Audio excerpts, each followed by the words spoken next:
Hello and welcome back to the wildlands, where it's sunny.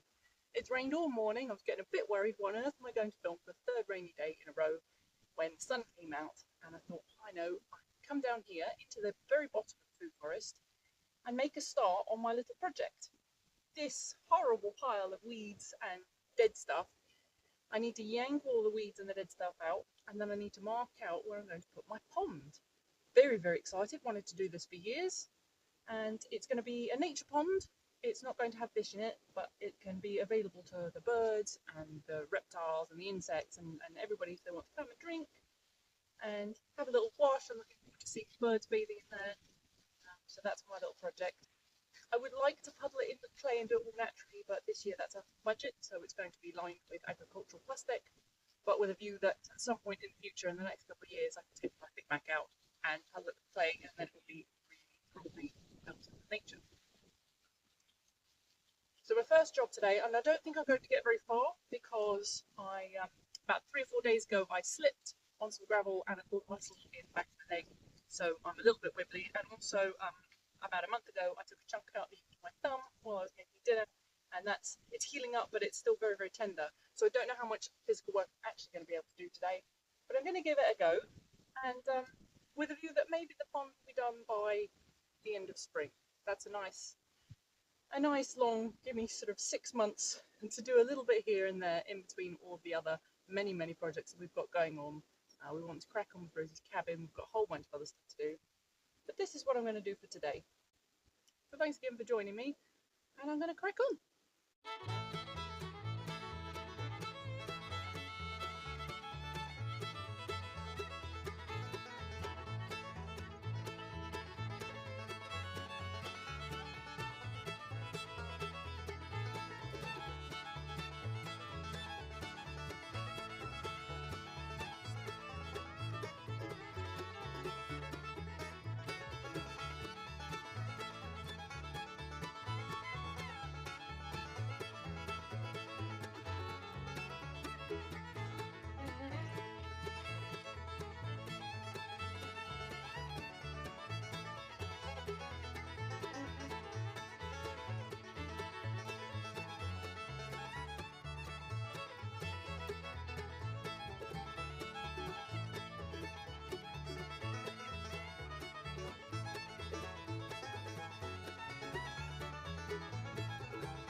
Just interrupting my pond clearing to show you these. I thought my melons had been a failure this year. You can see they haven't hardly grown up the teepee at all, but I've just noticed this little melon, and there's a tiny one over there, there's one just here, and there's one over there.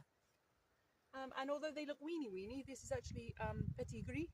It's supposed to be a small melon, so I think if I'm lucky and he gets enough sun through the trees, we'll be eating melons in the next month. And the beans that were also a failure aren't a failure. I've got green beans. Look at that, look at the size of that one. And there's lots and lots of titches. So they just took a ridiculous amount of time to get going. And again, they haven't really climbed up. They've just kind of fallen on the floor. Maybe that's my fault. I should have helped them climb. But I can see lots more baby beans. So yeah, hooray for autumn harvests.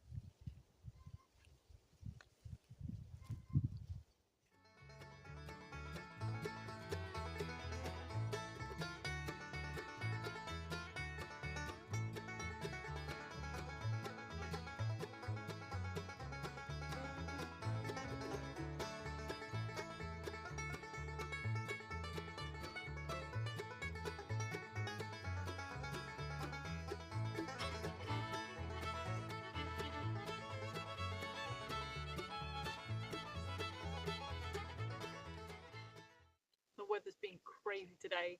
I was so hot after doing all that clearing that I went off for a lunch break, and half an hour later I come back and it looks like it's about to rain and it's really cold. So I might be done with my clearing for today. I'm sitting in the deepest bit. You can see there's already a bit of a depression. I can't actually remember why we dug this hole, but maybe I was digging it for the pond and I'd forgotten it was here after we let the weeds grow up over it. So I think that there is a path with a bed with a fig. So I can't really do anything with that. That path has to stay that level. So I think on that side, we're going to go as close to the fence as we can, leaving a little border. I'm going to plant lots and lots of daffodil bulbs because I've heard that they're a good way of preventing grasses from encroaching onto your land, because the daffodil bulbs are already growing there. So daffodils along the fence, and then a little bit of flat shelf there, and then it will drop a little bit, and then we'll have a shelf over there for plants. It's got to be a foot deep and a foot wide, the shelf, so that'll be around most of the back third. And then over there and behind me, I'm going to have much shallower areas with lots of little pebbles, so that's good and safe for people for the insects and the birds and so on to drink and bathe. And then the bit that I'm crouched in, I'm going to dig down 2 meters deep to allow for pond water to stay cooler in the summer. If it's shallow water, it obviously warms up a lot quicker. So a nice deep pit, and then again in the winter, if it gets freezing cold and the edges start getting frozen, there'll be an area deep down for any water dwellers to go into. I'm sure we'll get frogs and toads. They're already living just up there in the reservoir, and I'm sure they're going to move in as well.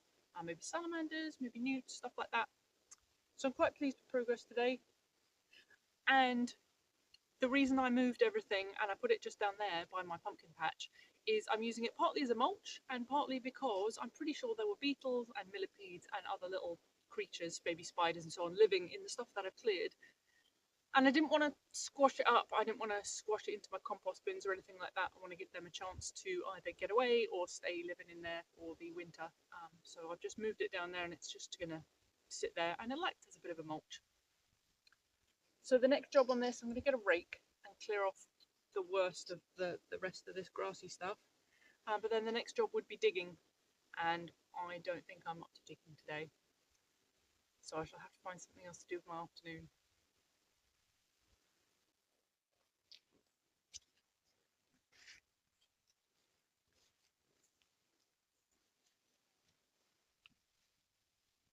This is to give you a different perspective on the pond and the layout. So I'm standing in the deepest bit by the fence line over there with the daffodils and some plants. And then in front of me there's a holm oak tree that was already here, so he can stay. That right there is a Sambucus nigra elderberry or elderflower, which I'm very excited about.